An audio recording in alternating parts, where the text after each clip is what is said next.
Peace and love, my YouTube family. I am very grateful to be connecting with you in this moment. I have been doing a number of chapters now in my Pleiadian workbook, and I'm on the final chapter. I'm about to sneeze. Woo! Or not really sneeze, kind of sneeze. It's very polleny out here. I'm on my final chapter under healthy boundaries, and I'm realizing right now that someone is definitely like using a chainsaw. I didn't really notice that noise as I was riding my bike, but I trust you'll still be receiving this message. This section is a little shorter than the other chapters, but it's actually a very, very important one that I do every night before bed, and I recommend everyone do as a part of keeping that spiritual hygiene, that spiritual routine as you continue to grow as more and more of a divine, consciously aware, sovereign being. And it's about keeping your home psychically clear and safe. Dang, now there's 2 people weed whacking. That's hilarious. I guess you can imagine you're weed whacking your home when you do this.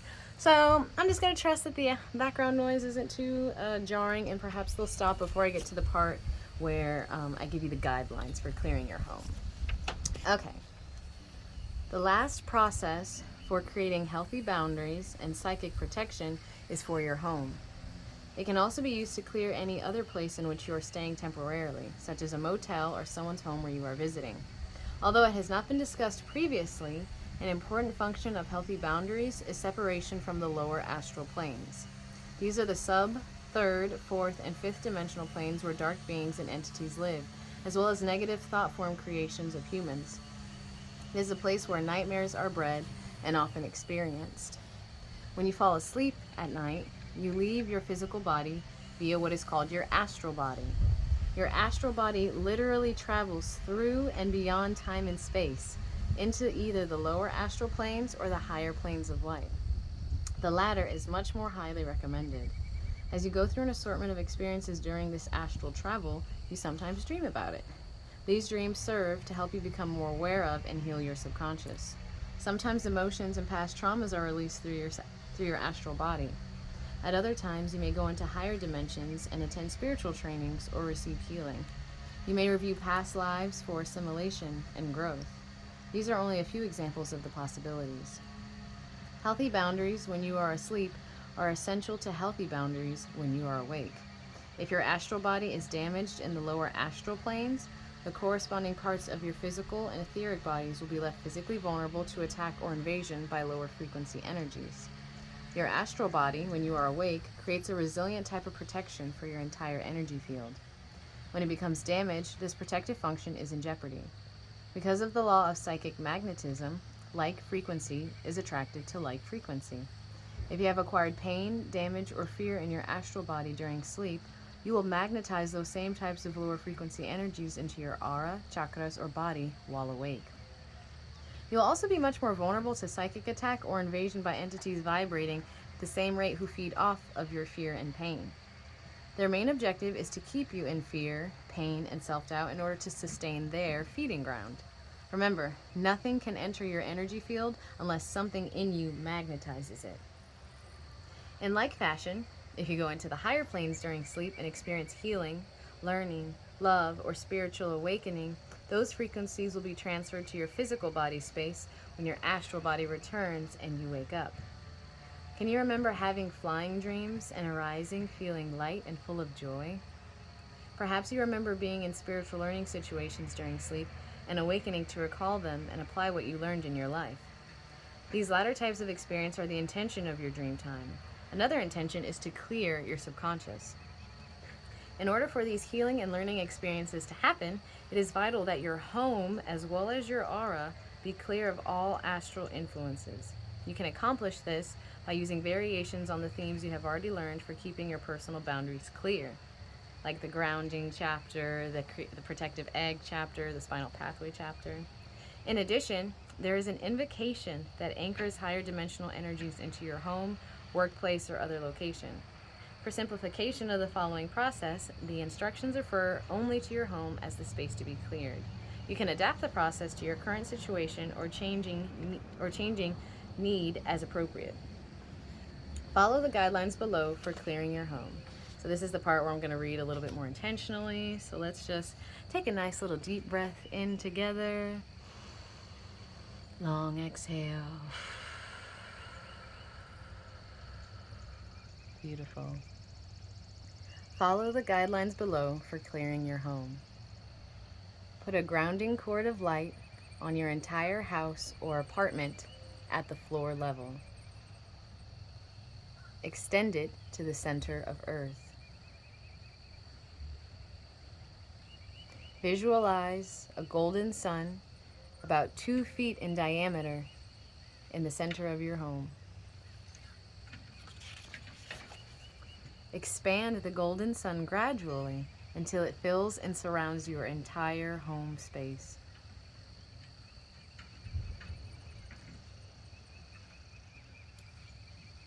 Surround the golden sun with 4 to 8 foot thick wall of violet light.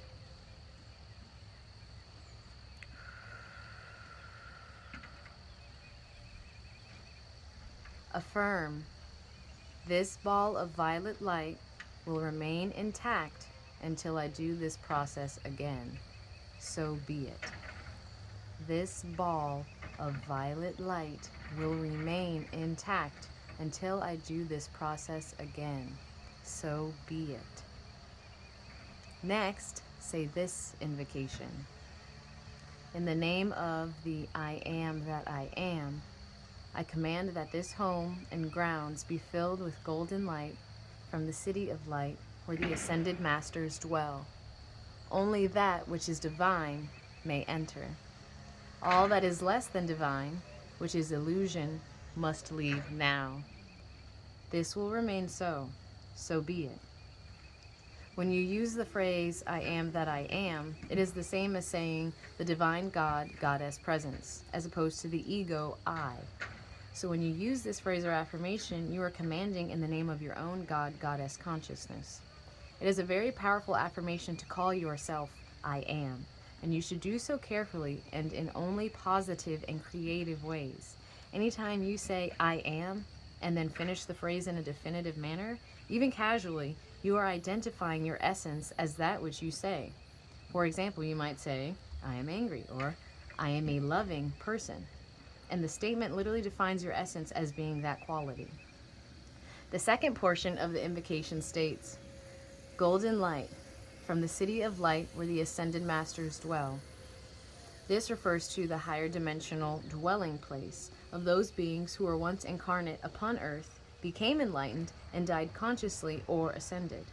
These ascended masters, or Great White Brotherhood as they are also called, remain in the city of light to serve other humans on their spiritual journeys toward enlightenment and ascension. They guide and teach you in your dreams and waking state as you are ready, willing, and available.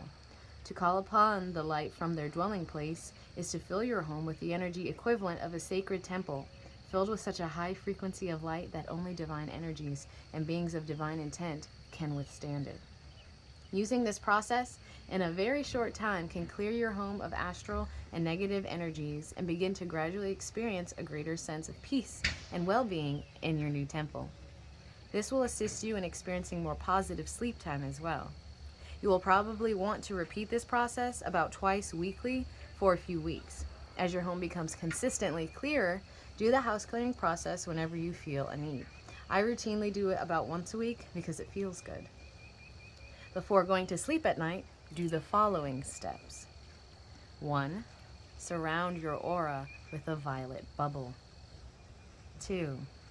Ask your guardian angel to watch over and keep your body safe all night while you sleep. 3. State this affirmation. In the name of the I am that I am, I command that while my body sleeps, I will travel only to the higher planes of divine light. So be it. Doing this process at bedtime may give you a better night's sleep. It is especially important if you have a tendency to experience night fear and restlessness. And that is the end of this chapter. And I want to show you just the page so you can like pause it and screenshot the affirmation. So the first affirmation is right here, so you know what to say. So you can pause that and screenshot that. And then the other one The other affirmation is number 3. You can pause it and screenshot that.